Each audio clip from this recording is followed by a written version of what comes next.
Hi everyone, welcome to the Mufasa book readings. My name is Julia, and today's reading will be reading from the book by Mel Robbins. The book is titled The 5-Second Rule. Enjoy. Chapter 2. How I discovered the 5-second rule. Courage is found in unlikely places. This is a quote by J.R.R. Tolkien. This all started in 2009. I was 41 years old and facing major problems with money, work, and in my marriage. As soon as I woke up each morning, all I felt was dread. Have you ever felt that way? It's the worst. The alarm rings and you just don't feel like getting up and facing the day. Or you lie awake at night with your head spinning as you worry about all your problems. That was me for months. I felt so overwhelmed by problems I had that I could barely get out of bed. When the alarm rang at 6 a.m., I would lie there and think that the day ahead, the lien on the house, the negative account balance, my failed career, how much I resented my husband, and then I would hit the snooze button, not once, but over and over again. In the beginning, it wasn't a big deal, but as is the case with any bad habit, as time went on, it snowballed into a much bigger problem that impacted my entire day. By the time I finally got up, the kids had missed the bus, and I felt like I was failing at life. I spent most of my days tired, running late, and feeling totally overwhelmed. I don't even know how it started. I just remember feeling so defeated all the time. My professional life was in the gutter. Over the past 12 years, I had changed careers so many times that I was developing multiple personalities. After graduating from law school, I started my career as a public defender for the Legal Aid Criminal Defense Society in New York City. Then I met my husband, Chris, and we got married and moved to Boston so that he could pursue his MBA. In Boston, I worked crazy hours for a large firm and was miserable all the time. When our daughter was born, I used my maternity leave to look for a new job and landed in Boston startup scene. I worked for several tech startups during those years. It was fun and I learned a lot, but I never felt like tech was the right career for me. I hired a coach to help me figure out what to do with my life. Working with a coach led me to want to become one.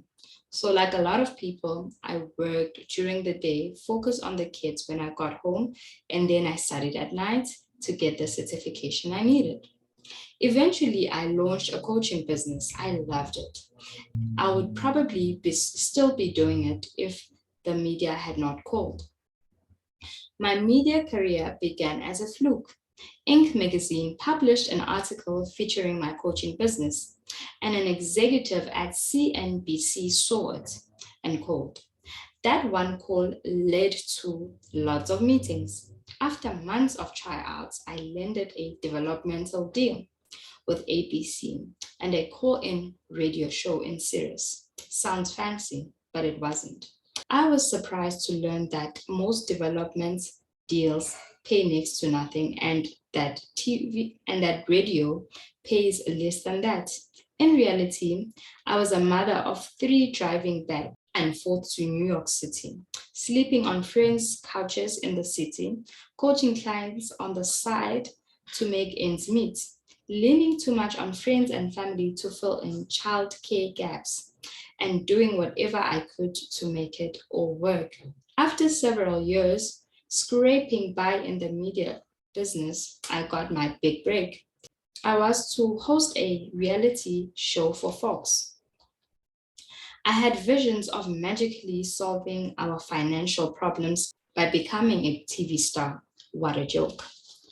We shot a few episodes of a show called Someone's Gotta Go, and then the network tabled the show. In an instant, my media career hit a dead end.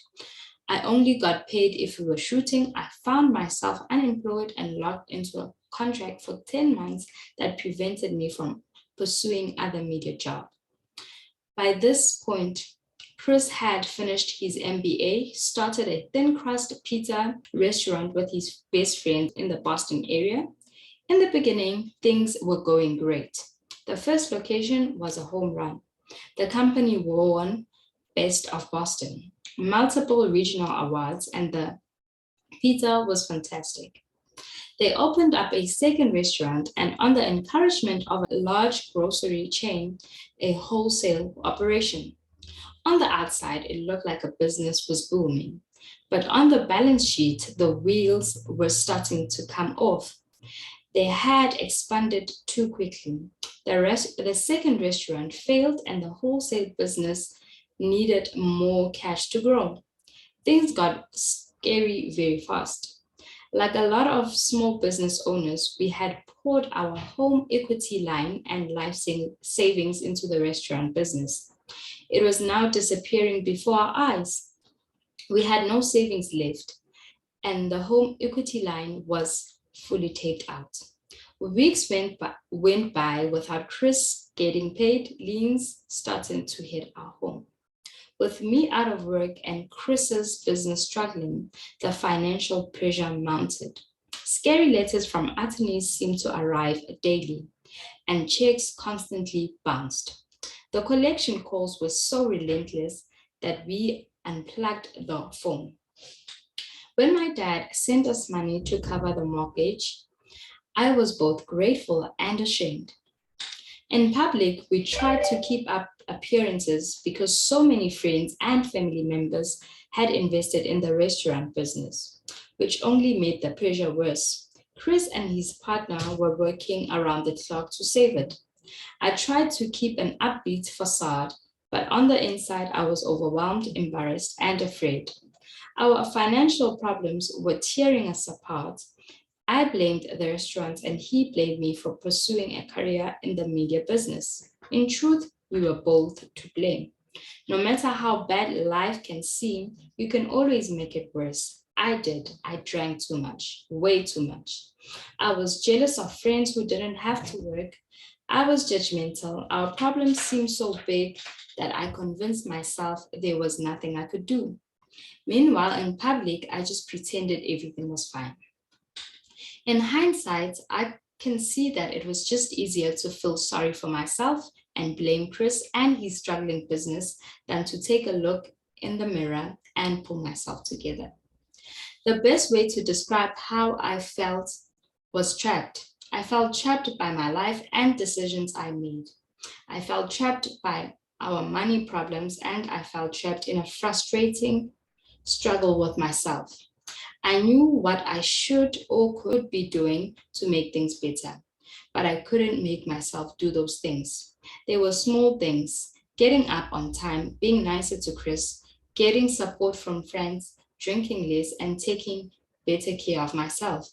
But knowing what you need to do isn't enough to create a change. I would think about exercising, but I wouldn't. I would consider calling a friend to talk, but I didn't.